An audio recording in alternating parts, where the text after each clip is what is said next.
Hello everyone, I'm Elfowls, and welcome to a match analysis of my Wooper Club Season 8 Week 1 match against Sasbo and his Boulder Boldores.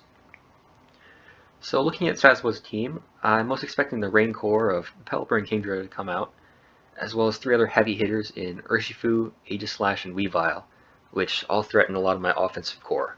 Weavile especially. A lot of my Mons are either weak to ice, slower than Weavile, or both, so that's going to be pretty tough to build around. For his last slot, it'll probably be a defensive pivot, and I decide that it's probably going to be Shinotic for its dragon immunity. So to build around those threats, let's see the team I built. So to start, since Sasbo is running a Rain Core, I started with Defensive Lantern.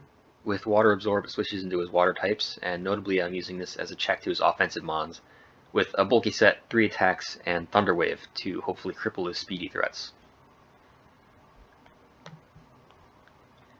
Next up is a standard Choice Band Barraskewda set, here with Swift Swim to take advantage of the rain. Having Barra means that I should always have the fastest Mon between these two teams, beating out Kingdra in rain, and Aqua Jet and Flip Turn provide a lot of offensive utility. I also ran Physically Defensive Rocky Helmet Tangrowth, pretty standard set to switch into some of his heavy hitters like Urshifu and Aegislash, as well as Swords Dance S Cavalier. Can check his grass types nicely, and can take a hit from something like Weavile if it has to. After that, wanted some more offense, so I grabbed Hydreigon and gave it a Life Orb moveset to threaten just about everything on his team. Flash Cannon's a nice addition to the standard set that nails a Shinotic switch in. And lastly, I have Zygarde 10% here, actually running a Leftovers Coil set. 1000 Arrows Extreme Speed Iron Tail, with the goal of setting up, raising that Iron Tail accuracy after some of the speedier mons are chipped down so that they're in extreme speed range. So I'm fairly happy with this team, but looking at it, there are a few key mons missing that I wish I could have brought. I wanted to bring Heatran for rocks, and it definitely threatens some of Sasbo's fire weak mons, especially Weavile and Bronzong if that comes, but I'm not expecting it. But I decided to bench it in order to be less threatened by the Rain Core. Also, my main defogger, Crobat, is missing, but in my planning I just didn't see enough room for it on the team. I needed these bulky Pokemon to take the hits, and enough offense to threaten that Rain Core as well. So we'll see how that choice affects the battle. I'm not bringing defog. With that, let's go ahead and see how the match went. So, right out the gate, I see that I was almost right in predicting his team. The only difference is the Cradilly instead of the Shinotic. But my game plan should be about the same. Lead off with Lantern, and I get the disadvantage immediately as I see Cradilly. Switch S Cavalier into that, my dedicated Cradilly check at this point, on the rocks, and then I threaten it out, but Pelipper comes in to take the knockoff, and forces me out, as I can't really threaten it further, unfortunately. Lantern comes in and gets Toxic, my main defensive Mon. That's great. And I Volt Switch out of the Cradilly back into S-Cavalier. But guess what? It comes in to take the next hit. Yep, I can't threaten Pelipper. And so I do Swords Dance, but I'm lucky not to get burned by Scald, and I do some damage with the knockoff. Lantern comes in to take this Scald and get some Water Absorb health back, which is nice. And I Volt Switch out of the inevitable Cradilly. I just can't beat this core right now. So I switch into an offensive Mon, Hydreigon, which should threaten this core nicely. A Flash Cannon into Cradilly, just what I need right now. And it does good damage, but I do get Toxic for my troubles. Now, it's pretty clear that he's going to switch out of Cradilly here. He does need it. So I decide to go for Draco Meteor, because from this range, Dark Pulse shouldn't actually kill Cradilly, but a Draco should, and it could take out something like an Urshifu that comes in, which could be nice for me.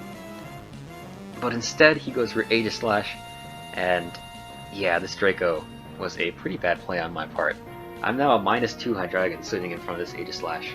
I have no idea what it's planning to do, and I can't threaten it out anymore, so I have to switch out. As Tangrowth comes in, and this Aegislash goes for 2 Swords Dances before I get an Earthquake off, triggering the weakness policy at +6 attack yeah, this is killing anything, and Tangrowth unfortunately has to go down. This wasn't a great play from me. Tangrowth really had more potential against his team, especially Urshifu, but there wasn't much else that I felt like I could sack. I need the offensive pressure against the team with my other mons. So we're going to move on past that. It's unfortunate, but Barraskewda can come in to threaten out this Aegislash with a priority Aqua Jet.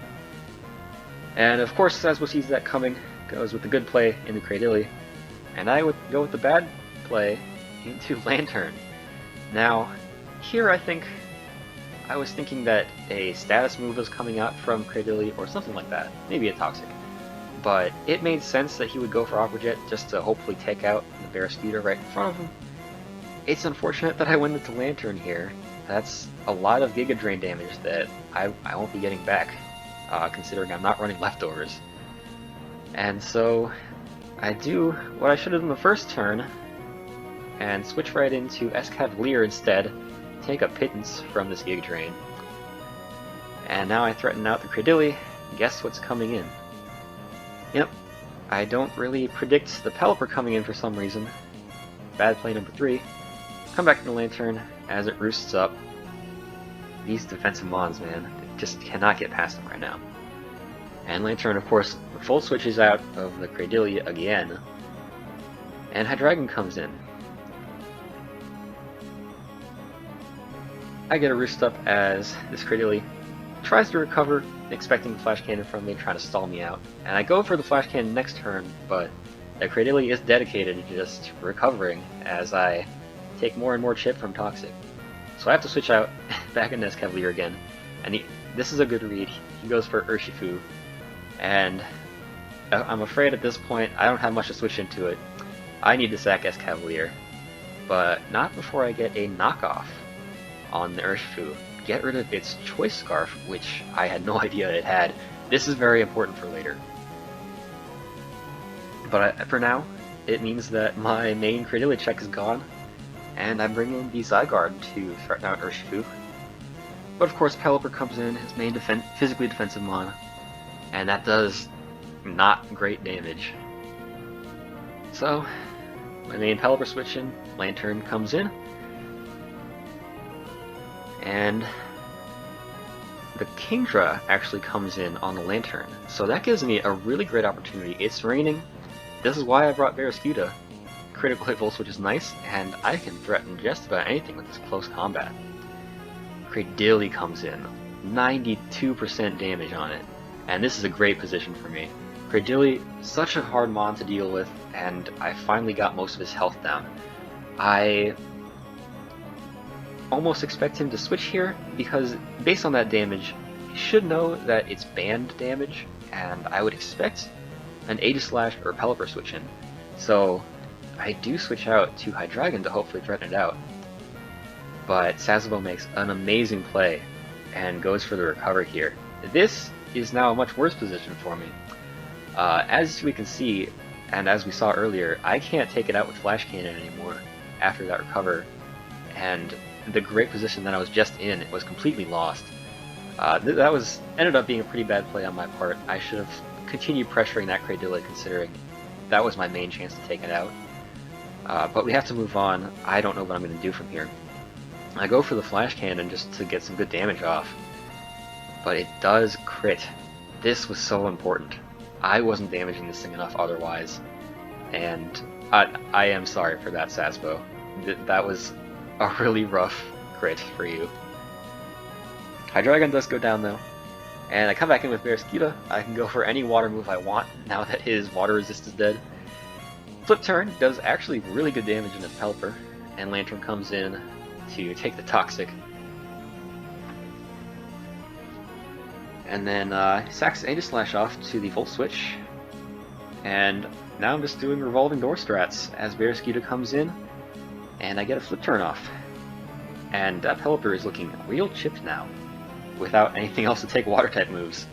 U-turns into my Lantern, and the Kingdra does come in to take me out. But, as we saw before, Barraskewda beats Kingdra, and I close combat right into the Pelipper. And luckily, that is enough to 2-hit KO it from this range.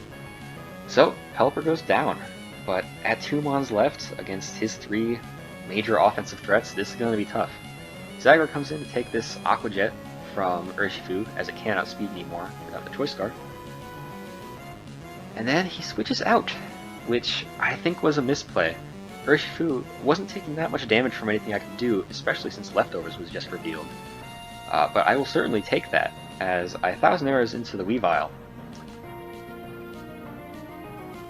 And then I Extreme Speed to out-prioritize his Ice Shard, which feels great. That Weavile was a major threat, and it wasn't able to do anything, which I'm so happy about. 1000 arrows goes into Urshifu, and doesn't do that much damage, as I go down to Surging Strikes. And yeah, that loss of Weavile is unfortunate for Sazbo. Kind of an unnecessary switch, excuse me. But the Urshifu is still in. I only have Barraskewda left.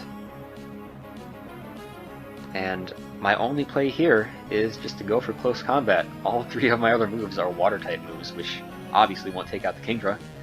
So Banded Close Combat just needs to take both of those other mons out, and I need to hope that Aqua Jet doesn't kill me.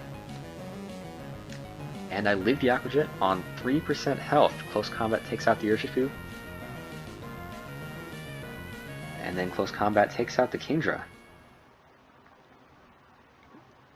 So that was an incredibly close match. At the end there, another play that could have been made from Sazbo was to bring in Kingdra on the first Close Combat, and then bring in Urshifu afterwards to take me out with Aqua Jet from those lower defenses and secure the win. Maybe Sazbo didn't see that play, maybe thought Aqua Jet would just kill in the first place because Barraskewda is frail. I'm not sure, but the fact remains that this was not a situation I could avoid with my moveset. After scouring through Barraskewda's move pool, I did find one play that could have saved me. The only move strong enough to take out Kingdra from that range with no ill effects was Thrash. 120 base power normal type, which is not a move I would usually run on any mon, but there you go. Even without that though, this was a really close match that I don't think I quite deserved to win. A lot of misplays for me in the mid game put me at a huge disadvantage, and in the end, I had to get lucky with that crit to break through Cardilli. Otherwise, I think I would have gone down to rocks and toxic damage without getting enough done. That Pelipper Cradilli defensive core was really hard for me to deal with. I should have brought Toxic on my defensive core of S-Cavalier and Lantern to help with that issue. So the week 1 match here was definitely a wake-up call for me. In the following weeks, I knew I would have to improve my team building efforts to avoid getting walled and chipped down, and I also really need to keep in mind the threats that I need each of my mons to check. GG to Sazbo. It ended up being a really fun match despite the misplays. I'll probably do more of these match analyses. At the time of recording, we're in week 6, and I'm analyzing week 1, so I've got a little bit of catching up to do. The next match I have to analyze, week 2, is going to be against the Mighty Miltanks. This was actually a really fun team to build around. A lot of scary threats that Tony has to work with, but a lot of good stuff I have to work with too. So join me next time, and I'll take you through that. Thank you for watching.